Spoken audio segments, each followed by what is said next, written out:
Hi, I'm Mark. And I'm Terry. And we're Escaping the Empty Nest.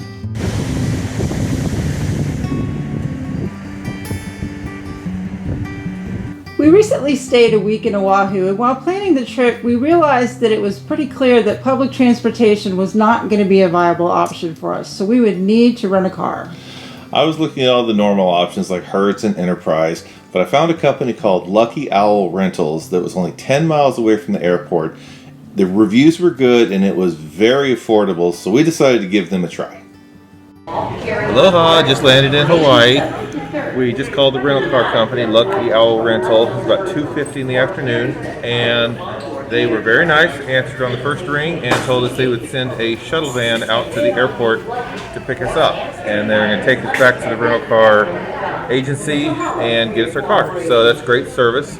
And so we're really excited about getting a good deal. Hopefully it all turns out as good as the first impressions.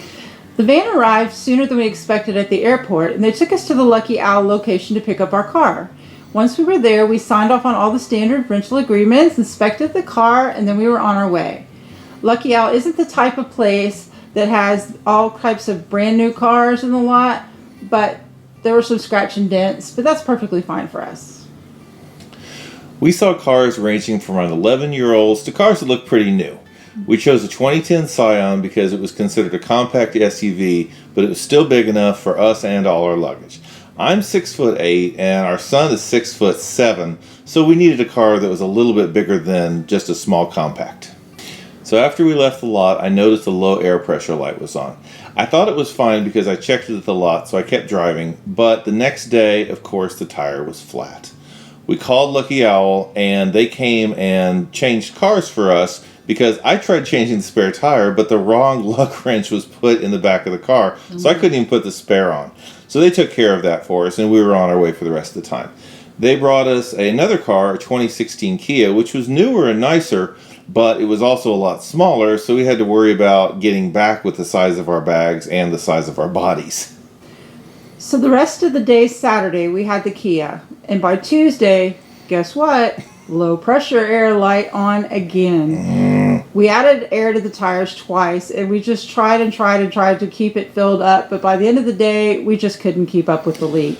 We got back to the hotel, and I pulled the tire and put the spare on, and we found the tire had been run flat by a previous renter. You could tell because the inside of the tire was all chewed up, and I know we never let it get that low. Because of the fact we were running around on that spare tire and we couldn't put our luggage into the Kia, the last day we were there, we went back to Lucky Owl to see if they would give us back the Scion. Well, they didn't have that car, but they did loan us a very nice Toyota Sienna minivan for the rest of the day.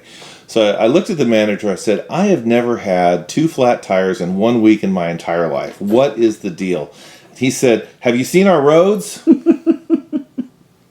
It's true, Oahu has very bad roads with a ton of potholes in it, and it has to be very hard on tires. And Lucky Owl was very understanding.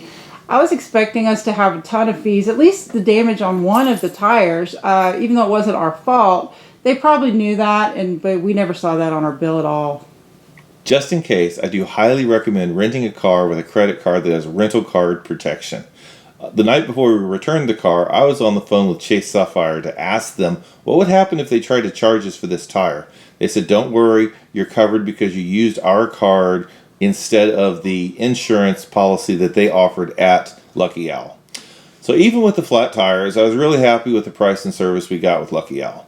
The lug wrench thing was annoying, but hopefully after I pointed out the problem with the wrong one being provided, I hope they got that taken care of. In every other way, it was a great experience. When we returned the van, the manager drove us to the airport in the same Sienna that we already had, so our luggage was in there. We didn't have to change to the other van. They also pick you up in Waikiki or even let you leave the car at the airport if you're departing before or after business hours. So how affordable was it? Well, we booked early, over 2 months advance, and we got an amazing rate. $214 for 6 days, and that was including all taxes and fees. Hertz from the airport would have been 4 times that at least. Now, let me qualify that by saying that prices were higher for last-minute rentals while we were there because it was spring break, and as usual, supply and demand will cause prices to go up. Make sure that you book early because we were told that many rental car agencies sold off parts of their fleet during the pandemic, so there's a real shortage of cars on the island to be rented. So enjoy your time in Hawaii, and remember, watch out for those potholes. Aloha and Bye bye for now.